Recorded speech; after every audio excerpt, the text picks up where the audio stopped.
এই ম্যাথটি আমরা আবার রিভাইজ দেবো। হ্যাঁ, ঠিক আছে। তো এখানে একটা ম্যাথ দেওয়া আছে, ম্যাথে কিছু নিয়ম দেওয়া আছে, মানে বিভিন্ন মেথড দেওয়া আছে ডেপ্রিসিয়েশন করার জন্য। তো ডেপ্রিসিয়েশনের ম্যাথে তিনটি বিষয় ফার্স্ট কনসিডার করা হয়। প্রথমে দেখা হয় যে টোটাল ভ্যালু কত আছে অ্যাসেটটির। তারপরে দেখা হয় স্যালভেজ ভ্যালু বা রেসিডুয়াল ভ্যালু আছে কিনা। তারপরে দেখা হয় যে ইউজফুল লাইফটা কতটুকু আছে। ঠিক আছে, এই তিনটে জিনিস প্রথমে বিবেচনা করা হয়। তো ম্যাথমেটিক্স সলভ করার ক্ষেত্রে বিশেষ করে ডেপ্রিসিয়েশন এই তিনটে জিনিস ফার্স্ট থিঙ্কিং করতে হয়। ঠিক আছে। তো এখানে অ্যাক্টিভিটি মেথড নামে একটা মেথড আছে। অ্যাক্টিভিটি মেথডের আন্ডারে সাধারণত তিন চারটা মেথড আসে। যেমন অ্যাক্টিভিটি মেথডের আন্ডারে কখনো আউটপুট নামে আসে, কখনো আওয়ার নামে আসে, কখনো মাইলস নামে আসে, কখনো উইক নামে আসে। হ্যাঁ, এই অ্যাক্টিভিটি মেথডে। তো এখানে যাই আসুক না কেন, এখানে ইউজফুল লাইফ বোঝানো হয় যে আয়ুষ্কালে সে কত ঘন্টা কাজ করে, কত ইউনিট উৎপাদন করে, কত উইক চলমান থাকে, এগুলো বিবেচনা করা হয় ইউজফুল লাইফ মিনস। আর বাকি ক্ষেত্রে ইউজফুল লাইফ মিনস যে ইউজফুল লাইফটা দেওয়া থাকে। যেমন এখানে ইউজফুল লাইফ আছে 8 ইয়ার, নর্মাল 8 ইয়ার ধরা হয়। যদি অ্যাক্টিভিটি মেথড আসে তখন এই 8 বছরে সে কত হাজার ইউনিট তৈরি করা হয়, যদি ইউনিট দিয়ে আসে। যদি আওয়ার দিয়ে আসে তাহলে এই 8 বছরে সে কত আওয়ার কাজ করে। এই ইউজফুল লাইফ বলতে এটা বোঝানো হয়। ঠিক আছে, এই যে একটু মাথায় রাখতে হবে এখানে। তো আমি প্রথমে বলেছিলাম যে ডেপ্রিসিয়েশনের ক্ষেত্রে তিনটে জিনিস মাথায় রাখতে হয়। একটি হলো টোটাল কস্ট বা টোটাল ভ্যালু, আর একটি হলো স্যালভেজ ভ্যালু বা রেসিডুয়াল ভ্যালু, আর একটি হলো ইউজফুল লাইফ। ঠিক আছে। তো আমরা দেখি প্রথমে ডেপ্রিসিয়েশনটা করতে হবে স্ট্রেট লাইন মেথডে। ডেপ্রিসিয়েশন করতে হবে 2018 সালের। তো এখানে দেখেন, আরেকটি কথা বলে রাখি যে সম্পদটা ক্রয় করা হয় তো এই সময় তারিখটা দেখা হয় যে কোন সালে কোন তারিখে ক্রয় করা হয়। হ্যাঁ, তো এখানে দেখা হলো এই ম্যাচটিতে 2018 সালে অক্টোবর মাসে 1 তারিখে ক্রয় করা হয়েছে। ঠিক আছে। তো এটা একটু দেখতে হয়। তো প্রথমে আছে স্ট্রেট লাইন মেথডের depreciation. Straight line method depreciation আপনাকে ফর্মুলাটা মুখস্থ করতে হবে। এটা আমার কাজ না, আপনার কাজ ফর্মুলা মুখস্থ করা। তো ফর্মুলাটা কি? Cost minus salvage value divided useful life. এটা হচ্ছে আমাদের নর্মাল ফর্মুলা। তো দেখেন, কস্ট আছে 2,12,000 টাকা, আর সালভেজ ভ্যালু আছে 12,000 টাকা, আর ইউজফুল লাইফ আছে 8 ইয়ার। এই তিনটে জিনিস বিবেচনা করা হয়েছে।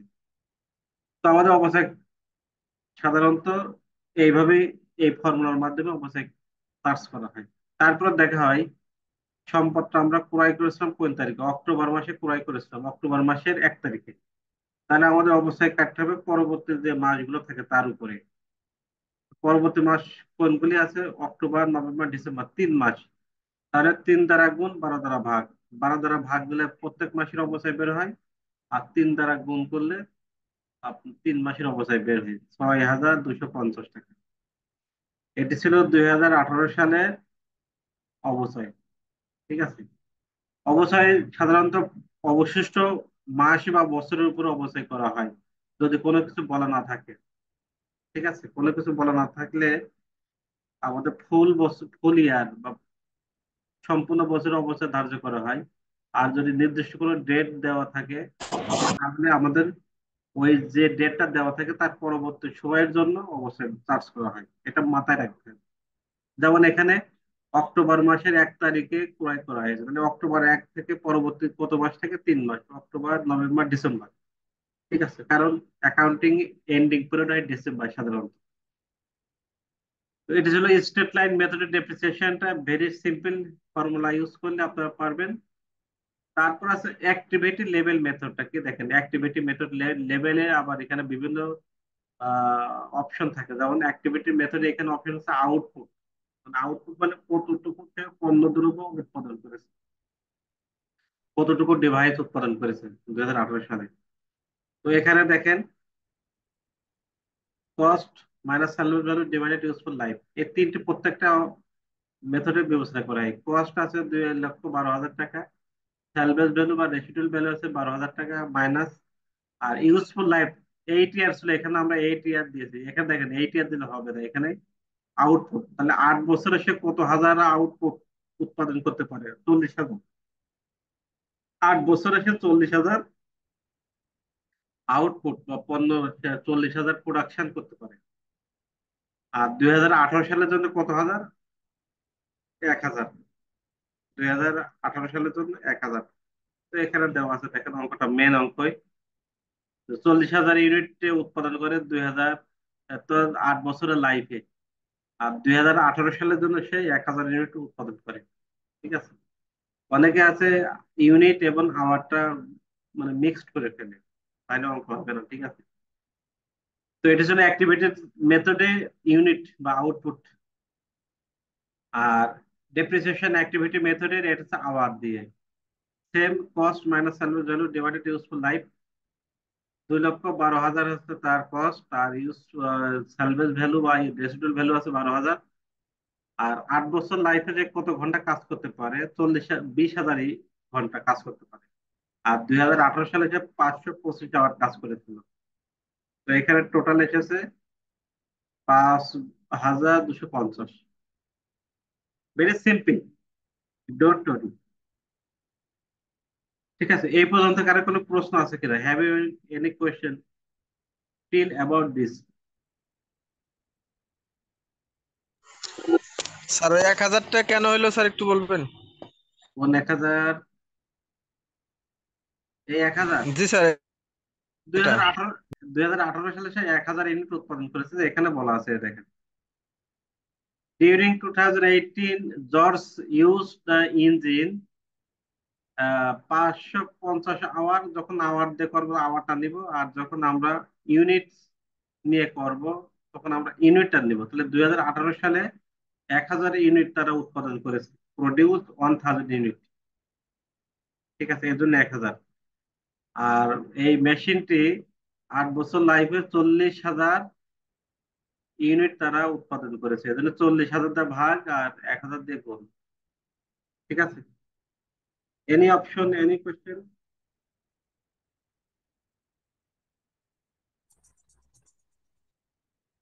No questions.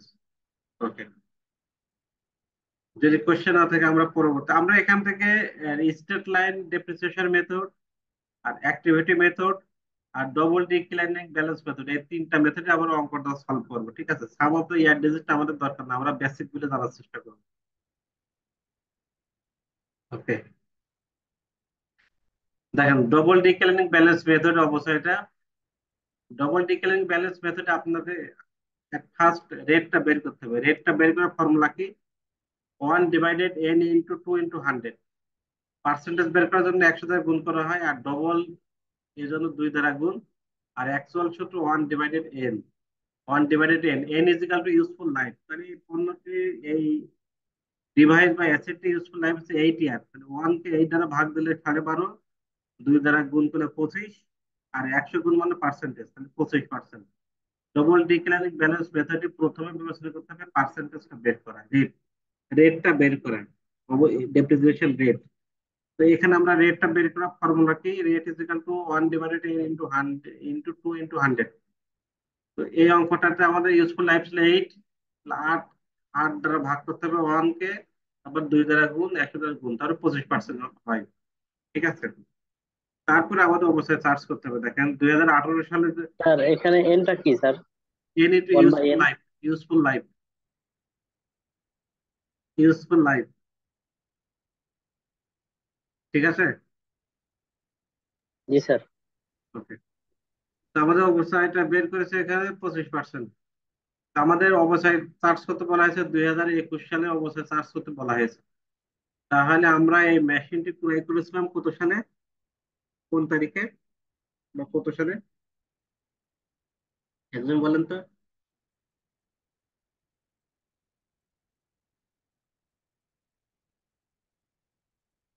এখন একজন বলেন।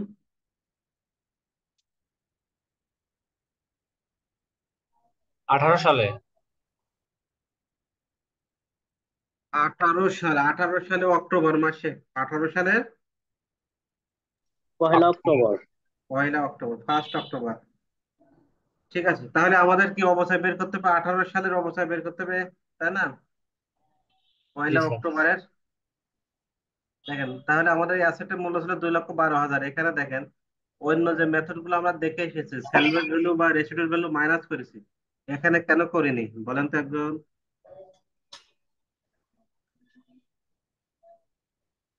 এখানে মাইনাস করিনি কেন? অন্য যে দুইটা মেথড আমরা দেখে এসেছি, স্যালভেজ ভ্যালু বা রেসিডুয়াল ভ্যালু মাইনাস করেছি 12,000, এখানে মাইনাস করিনি কেন? ডবল ডিক্লাইনিং ব্যালেন্স মেথডে স্যালভেজ ভ্যালু বা ভগ্নাংশেষ মূল্য বিবেচনা করা হয় না, এই জন্য মাইনাস করা হয় না। তো আমরা 2,12,000 উপরে সরাসরি 25% চার্জ করেছি, আসে 53,000। কিন্তু আমরা 2018 সালে সম্পত্তি ক্রয় করেছিলাম অক্টোবর মাসে 1 তারিখে। মানে অক্টোবর থেকে ডিসেম্বর পর্যন্ত আমাদের অবচয় করতে হবে, চার্জ করতে হবে 3 মাসের। 12 দ্বারা ভাগ দিলে প্রত্যেক মাসের অবচয় বের হয়, আর 3 দ্বারা গুণ দিলে 3 মাসের অবচয় বের হয়। তাহলে 3 মাসের অবচয় হয়েছে 13,250 টাকা। ক্লিয়ার বিষয়টি?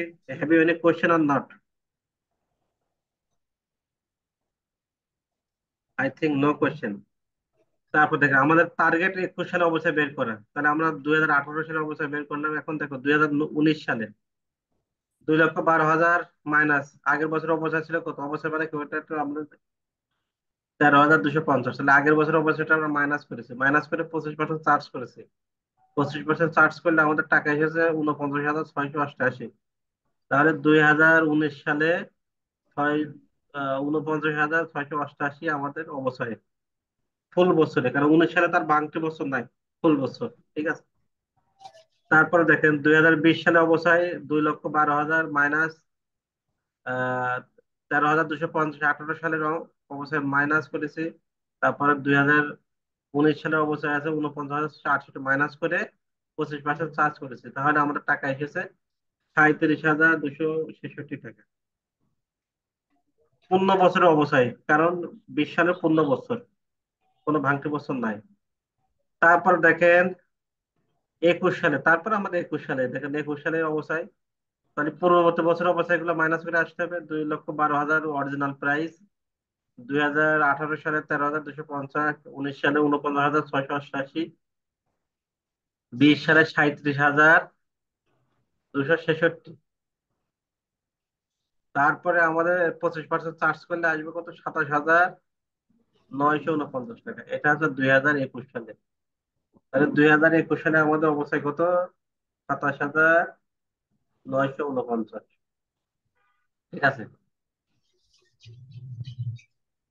বিষয়টা ক্লিয়ার কিনা? তো এখন দেখেন, যদি বলা হয় 2022 সালে জুন মাসের 30 তারিখ পর্যন্ত সম্পত্তি অবস্থায় বের করো। যদি বলা হয় যে 2022 সালের জুন মাসের 30 তারিখে অবস্থায় পরিমাণ বের করো। ঠিক আছে। তাহলে এখানে যে ভাঙটি মাস 2022 সালে, তাহলে 6 মাসের বের হবে। তাহলে সেম ভাবে দেখেন 2,12,000, তার সাথে মাইনাস 18 সালের অবস্থা, 19 সালের অবস্থা, 20 সালের অবস্থায়। ঠিক আছে। তারপর 21 সালের অবস্থায়, 21 সালের অবস্থায়। ঠিক আছে। 21 সালের অবস্থায় মাইনাস করে আমরা 25% চার্জ করলে আসবে কত? 20,962। 22 সালের 20,962, 22 সালের পুরো বছরে। কিন্তু আমরা পুরো বছর তো অবশ্যই একটা চার্জ করতে পারবো না, যেহেতু 6 মাসে 6 মাসে বের করতে বলা হয়েছে। এই জন্য 12 দ্বারা ভাগ, 6 দ্বারা গুণ।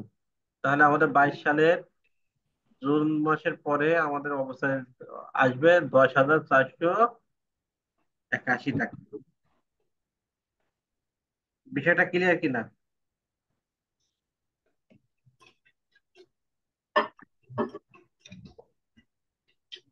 ঠিক আছে, ওকে, ক্লিয়ার। তো এখন যদি বলা হয় 2022 সাল পর্যন্ত টোটাল অবস্থায় কত, তখন টোটাল অবস্থায় দেখেন 18 সালের অবস্থায়, 19 সালের অবস্থায়, 20 সালের অবস্থায়, 21 সালের অবস্থায়, 22 সালের অবস্থায়, সবগুলো যোগ করে আমাদের দেখাতে হবে। যদি বলা হয় শুধুমাত্র নির্দিষ্ট কোনো বছরের অবস্থায় কত, যেমন 21 সালে, 22 সালে, 13 সালে, তাহলে ওই বছরে যতটুকু অবস্থায় আছে ততটুকু আমাদের দেখাতে হবে। ঠিক আছে। Have you any question or any confusion about this double declining balance method? এই মেথডে কোনো সমস্যা আছে কিনা? Have you any question or not? Please anyone? No I sir, think question নাই। no question. I think no question. I am going to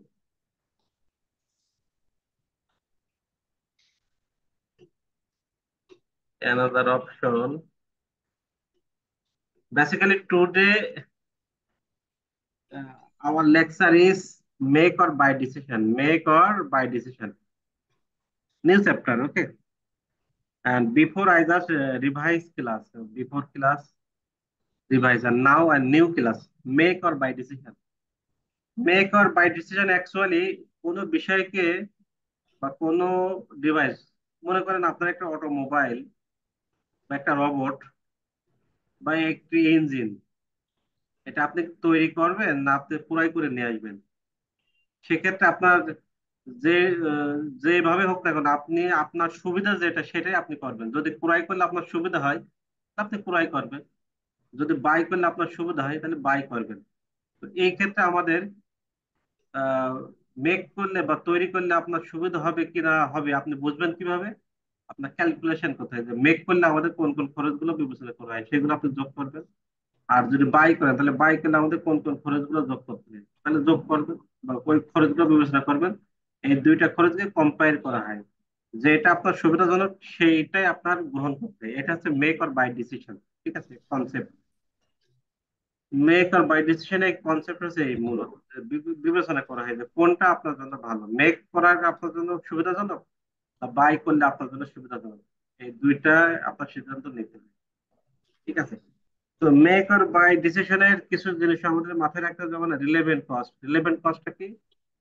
যে কস্টটা ভবিষ্যতে সিদ্ধান্তের মাধ্যমে চেঞ্জ করা যায় বা তার অল্টারনেটিভ ওয়ে আছে তাকে বলা হয় রিলেভেন্ট কস্ট।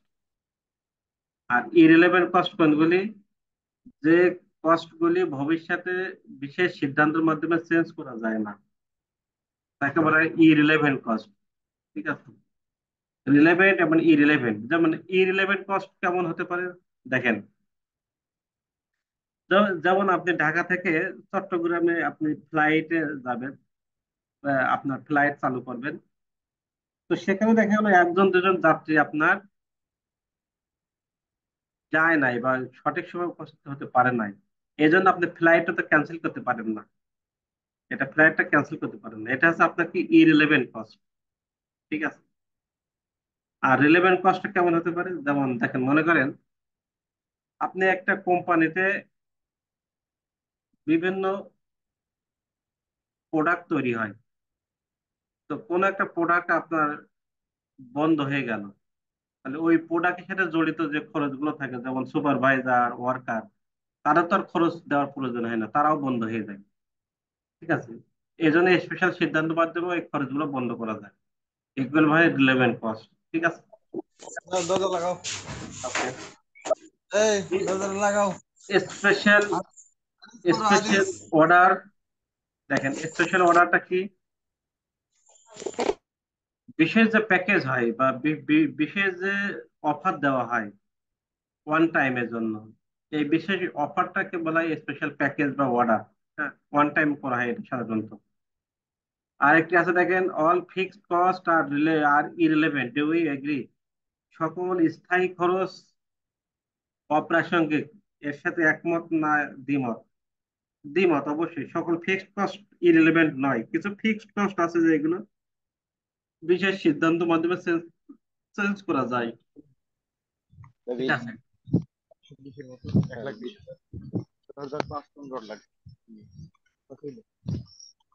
অ্যাভয়েডেবল কস্ট তো একই, ইরিলেভেন্ট কস্টের মতোই।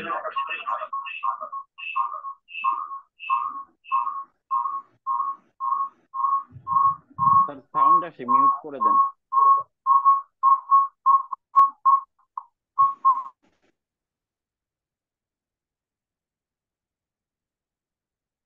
ঠিক আছে, এখানে দেখেন relevant cost are irrelevant cost একটা পার্থক্য দেওয়া আছে, আপনারা একটু পড়ে নিন, সহজে বুঝতে পারবেন। কনসেপ্ট আমি বলে দিয়েছি।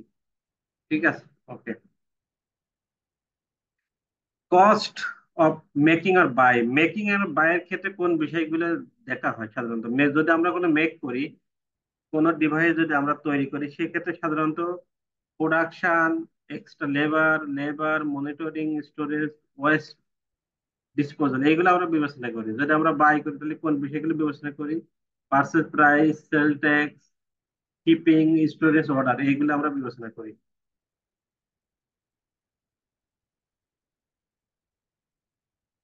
দেখেন এখানে একটি ম্যাথমেটিক্যাল দেওয়া আছে। এই ম্যাথের দুটো অপশন দেওয়া আছে, একটি হলো টোটাল কস্টটা দেওয়া আছে, ঠিক আছে। টোটাল কস্ট দেওয়া আছে এখানে। মেক যদি করি তারও উপাদান আছে, যদি বাই করি তার উপাদান আছে। এখান থেকে আমাদের মেক করলে সুবিধা হবে না বাই করলে সুবিধা হবে, সেটা আমাদের বিবেচনা করতে হবে। এটা বিবেচনা করার ক্ষেত্রে আমাদের আগে দেখতে হবে, যদি আমরা মেক করি তাহলে কোন উপাদানগুলো আমরা এখান থেকে নিতে নিতে হবে। আর যদি বাই করি তাহলে তো সরাসরি বলাই থাকে, ঠিক আছে। তো আমরা অঙ্কটা একটু পড়ে ব্যাখ্যা করি, তাহলে আপনাদের বুঝতে সুবিধা হবে, ঠিক আছে। যেমন এখানে দেখেন, for many years future company has purchase status. Status এক প্রকারের উন্নত মানের খাবার, ঠিক আছে। এই খাবারগুলোর ভিতরে কি কি থাকে? গ্রিক সালাদ থাকে, ওটার সিয়ার্স থাকে, ওটার সিয়ার স্যুপ, তারপরে কেকস, যেটাকে বলা হয় কাঁকড়া ভাজি, হ্যাঁ, যেমন আমরা বিদেশি যে সাধারণত খাই। এ- বা এটা কিন্তু হারাম না, মুসলিমদের জন্য হারাম না কাঁকড়াটা। তারপর হচ্ছে স্ট্রিম ওয়েস্টেডস, এটা হচ্ছে শামুক ধরেন, এক ধরনের শামুক। চিকেন সিজার সালাদ, হ্যাঁ, এইগুলোর নাম একত্রিত বলা হয় স্টার্টাস, ঠিক আছে। That are the installed the standard line of frame factor due to reproduction the output. এই আউটপুটটা তারা তৈরি করতে চাই। The company has idle capacity that could be used to produce status. তারা এটা তৈরি করার জন্য যথেষ্ট সময় আছে। The chief engineer has recommended against this move. Chief engineer এটা রিকমেন্ড করেছে এই পদক্ষেপের বিরুদ্ধে। দা মুভ মানে এই পদক্ষেপ। However, যাই হোক, pointing out that the cost of produce the status would be greater than the current price. বলা হয়েছে যদি আমরা এটা তৈরি করি তাহলে ক্রয় করার যে মূল্য 8 টাকা 40 পয়সা তার থেকে বেশি হবে না যদি আমরা তৈরি করি, ঠিক আছে।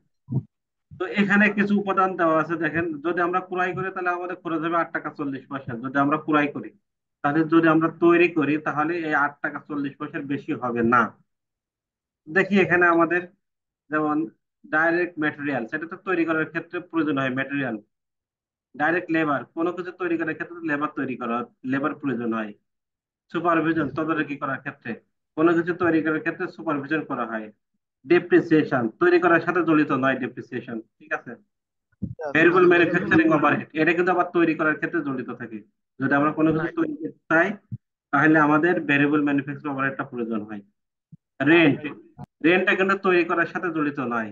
রেন্ট রুম ভাড়া, ঠিক আছে, এটা তৈরি করার ক্ষেত্রে সাথে জড়িত নয়। তারপরে টোটাল প্রোডাকশন কস্ট 9 টাকা 40 পয়সা আমাদের, হ্যাঁ, টোটাল এখানে। তারপরে বলা হয়েছে এ supervisor would have to hire a oversee production of the status. এই ওভারসিসটা, এই স্ট্যাটাসটা তৈরি করার ক্ষেত্রে বিদেশ থেকে তারা এক সুপারভাইজার হায়ার করতে চাই। However, the company has sufficient idle tools. Company যথেষ্ট পরিমাণে টুলস বা ডিভাইস বা যন্ত্রপাতি আছে, মেশিনারিজ আছে। দ্যাট নো নিউ ইকুইপমেন্ট, এটা নতুন ইকুইপমেন্ট নাই কিন্তু পুরাতন ইকুইপমেন্ট আছে, কিন্তু এটা এটা দিয়ে আমরা তৈরি করতে পারবো। নতুন তৈরি করার, নতুন পারচেস করার কোনো প্রয়োজন নাই। The rent charge above is based on space utilize in the plant, অর্থাৎ প্ল্যান্ট মানে মেশিন। এই মেশিনটি স্থাপনের ক্ষেত্রে আমাদের জায়গার উপরে নির্ভর করে তাকে ভাড়া দেওয়া হবে। The total rent on the plant is 80,000 per period. তাহলে প্রত্যেক পিরিয়ডের জন্য এই প্ল্যান্টটার ভাড়া আছে 80,000। Depreciation is due to obsolescence, ডেপ্রিসিয়েশনটা চার্জ করতে হবে অবসোলেন্সের উপরে ভিত্তি করে, rather than wear and tear, ব্যবহারজনিত কারণে নয়। অর্থাৎ ডেপ্রিসিয়েশনটা চার্জ করা হয় তো সাধারণত ওয়ার অ্যান্ড টিয়ারের জন্য, অবসোলেন্সের জন্য বা টাইম পাসিং এর জন্য, হ্যাঁ। তো এখানে বলা হয়েছে অবসোলেন্সের জন্য ডেপ্রিসিয়েশনটা চার্জ করতে হবে, ওয়ার অ্যান্ড টিয়ারের জন্য নয়। ওয়ার অ্যান্ড টিয়ারের জন্য হচ্ছে ব্যবহারের কারণে। তারপরে এখানে কি বলা হয়েছে? Prepared computation showing the how much profit will increase or decrease as the result of making the status rather than the purchase. যদি আমরা এই স্ট্যাটাসটা তৈরি করতে চাই নিজেরা বা নিজে নিজে তৈরি করি ক্রয় করা ছাড়া, তাহলে আমাদের কতটুকু প্রফিট ইনক্রিজ হবে না ডিক্রিজ হবে এটা আমাদের বের করতে হবে, ঠিক আছে? তো এখানে দেখেন, এটা অঙ্কটা সলভ করা আছে। যদি আমরা মেক করি তাহলে আমাদের এই খরচগুলো প্রয়োজন হবে। আর যদি আমরা বাই করি তাহলে আমাদের শুধু 8 টাকা 40 পয়সা দেওয়া আছে। তাহলে যদি আমরা মেক করি তাহলে আমরা সাধারণত 7 টাকা 90 পয়সা আমাদের ব্যয় হবে। আর যদি ক্রয় করি 8 টাকা 40 পয়সা ব্যয় হবে। তাহলে এখানে দেখা গেল আমরা মেক করলে আমাদের খরচটা কম হবে 8 টাকা 40 পয়সা, তাহলে 50 পয়সা আমাদের সেভ হবে, ঠিক আছে? এই 50 পয়সা আমাদের সেভ হবে, তাহলে আমরা মেক করতে চাইবো। তাহলে চিফ ইঞ্জিনিয়ার আমাদের একটা উপদেশ দেবে যে আমরা তাহলে মেক করতে চাইবো, ঠিক আছে? আর যদি আমরা মেক করি তাহলে আমার টোটাল কত টাকা সেভ হবে? আমাদের টোটাল সেভ হবে 20,000 টাকা। টোটাল সেভ হবে 20,000 টাকা, কারণ আমরা 40,000 স্ট্যাটাস তৈরি করতে পারি। তাহলে 40,000 স্ট্যাটাস তৈরি করতে পারি, 50 পয়সা দিয়ে গুণ দিলে 20,000 টাকা আমাদের সেভ হবে। এটি ছিল আমাদের অঙ্কের মূল সারমর্ম, ঠিক আছে?